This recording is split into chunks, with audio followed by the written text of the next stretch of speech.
We're going to talk disco. Well, this weekend, the Brixton Disco Festival is back with its 6th annual multi-venue disco extravaganza in the heart of Brixton. So, of course, you're going to get your glitter balls ready, and it's going to be London's biggest celebration of disco. We've got live music, DJs, screenings, talks, food and drink in venues surrounding Brixton's iconic Windrush Square, including Electric Brixton, Brixton Jam, the Ritzy Picture House and the Black Cultural Archives, and more. And joining us to tell us even more about it is the festival's organiser, Matt Braddock. Welcome along to the programme. Good to be here, Jackie. How are you? I'm really well, thank you. How are you doing? Really good, thanks, yeah. Excellent. You're looking forward to this disco extravaganza? Really looking forward to Saturday, yes. Our sixth edition is, as you said, it's a lot of work. It's a very sort of independently spirited and run event, so it's a lot of late nights and so on, but it's really looking forward to it, and it's coming together really well.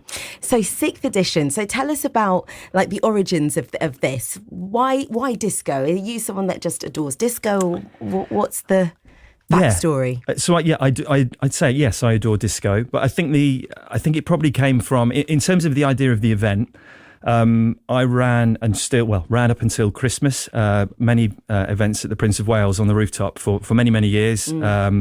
A particular brand called Up on the Roof, which was very successful. The Prince of Wales is now closed, unfortunately, for the time being. Hopefully that will reopen at some point. But we sort of looked out over Windrush Square. We saw Electric Brixton, we saw Ritzy, we saw Black Cultural Archives, we saw the Square, and we thought, why aren't we doing a sort of multi-venue festival? We had connections with these venues. We were doing sort of various bits and pieces there. They're all very iconic buildings, all the ones I've just mentioned. The Prince of Wales in particular, obviously on the corner there. The Electric with all the history around it. Previously the Fridge and in various incarnations before that. The Ritzy obviously has got huge history. And obviously Windrush Square is a great focal point for Brixton. So we thought, let's give it a go. And what's the festival going to be around? I was running lots of events at the time around disco with a lot of sort of disco DJs, people like Dimitri from Paris, Norman J, Dave Lee, a lot of guys sort of synonymous with that scene. So it made sense with the sort of the market that we'd and the sort of audience that we built up through these parties over many years before that was the focal point for the festival. So we started it in 2018.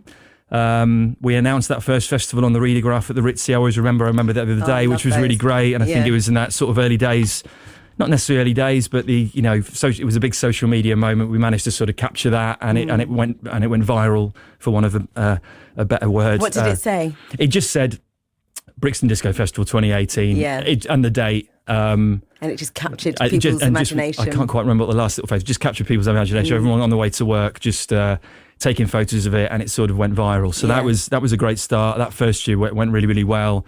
And then we've sort of gone on there since. Obviously, a bit of a bump in the road with COVID, and we had to sort of move things around. But the same with everyone, every walk of life. But the 6th annual one, and What do people come in? Do they come as themselves, or do they kind of go throwback and kind of get ready in their disco wares? I think that there's a mixture. I think in terms of the music. So obviously disco, a lot of people associate disco with that period in the late 70s and early 80s, quite a short run around, Chic, Earth, Wind and Fire, Donna Summer. And that's disco to them, and that's fine. Disco for us is that, but disco is a broad church. There's a very modern take that, so we don't just have Chic records playing in every venue. That would be pointless. There needs to be a lot of variety there. So, sorry, to come back to your original question, there are some people that really are interested in that spirit of disco and the slightly the glam look and the crazy sort of wigs and so on. But other people are more sort of there's a sort of headsy audience that are really interested in the sort of deeper sort of modern disco that we play at various venues, depending on who's playing. Because again, that's you don't want to walk around and hear the same stuff in every venue. So there's variety there, but it's all in the spirit of disco. We also have a sort of glitter team around and about that sort of do glitter on people's faces and stuff, which is quite fun. And there's quite a big uptake on that. So I think that in terms of the spirit, everyone sort of is there for the disco, but there's a relatively small proportion that dress up, but they are they're great. And actually, a lot of disco, there are many tracks which are absolutely timeless, which can be played today and have exactly the same impact on new audiences as they had on audiences back in the day. And that's because some of the vocals are just so powerful, so brilliant. And you have got a great lineup of people that are going to be appearing throughout the festival as well. So tell us about perhaps some of the people with the big vocals that we're going to be seeing and hearing from, and that lineup, because it looks impressive. Well, I guess the main person to talk about would be Jocelyn Brown. Jocelyn's played for us a couple of times before. She is an iconic vocalist. Obviously, she's got an amazing body of work.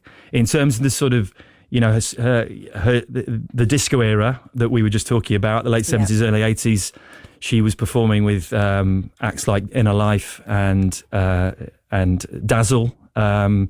And on one or two others, so that and then obviously a lot of her solo work's been great, and then obviously latterly in the sort of 90s and into the 2000s, a lot of the sort of more modern vocal housey numbers she would sing on. If you think of people like Todd Terry and New York and Soul and that type of thing. So she's got an amazing body of work. She's still a great performer, and Jocelyn's performed for us a number of times before. In terms of the DJ sort of led area, Dave Lee.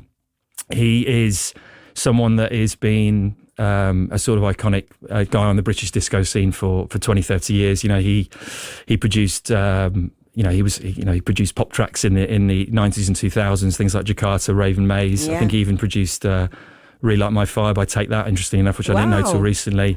And then obviously Norman Jay is someone I work with regularly. Probably, we work together 3 or 4 times a year. He's a friend of mine, and obviously he's playing. He's someone that's become synonymous with the festival. Artwork is an amazing DJ. It's the first time we've been able to get him. We're trying to get him for about 4 or 5 years. I've not been able to get him on anything, so I'm really looking forward to having Artwork play. He's if you think of someone like Harvey, he's in that spirit, and he's got a really sort of cult following.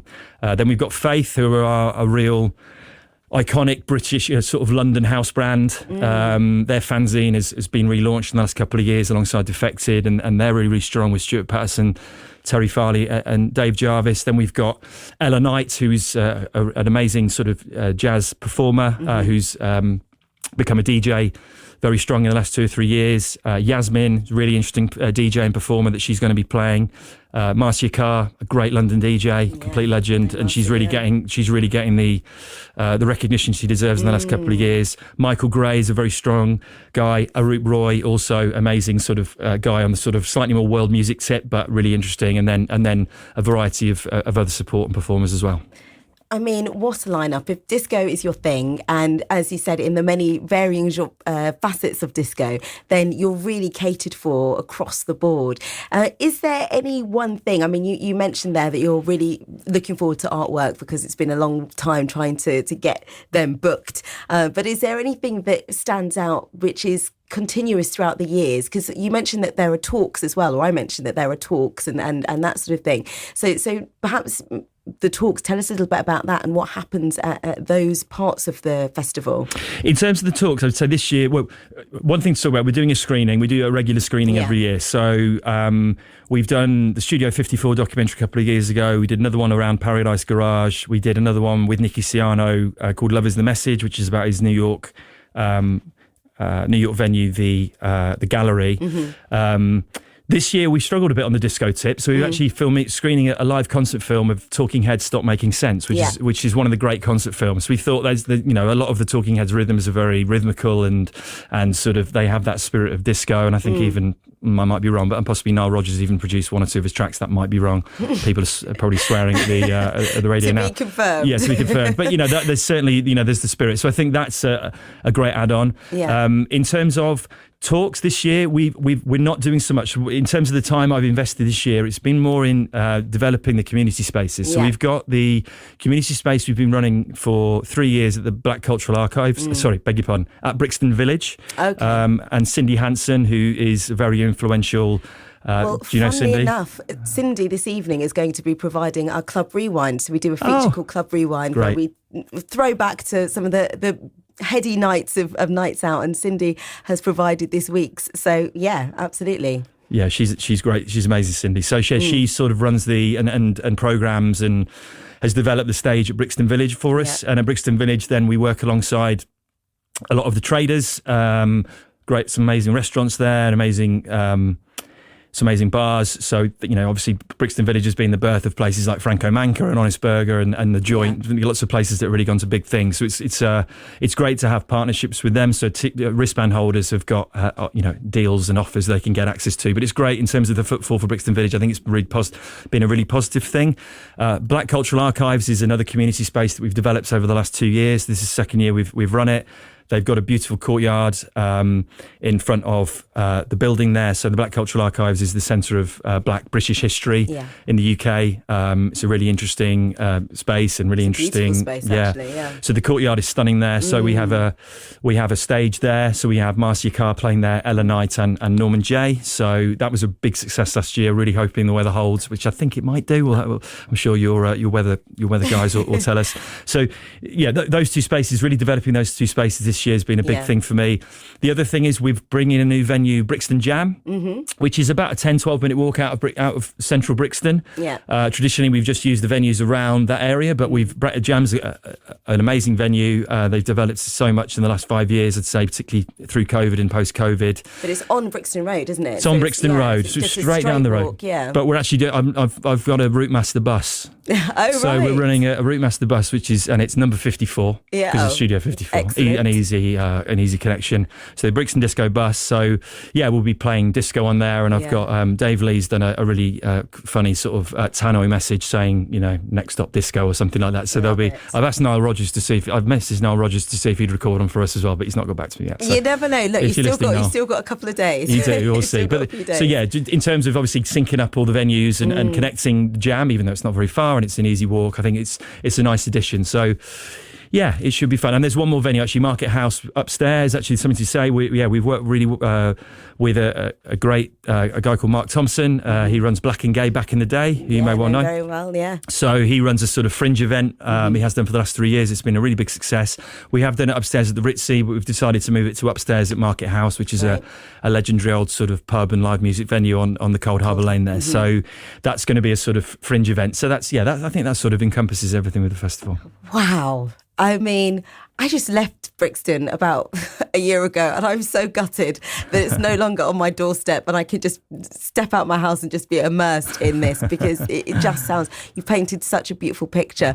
And last week we were talking to Gianni Rizzo of the Brixton Bid.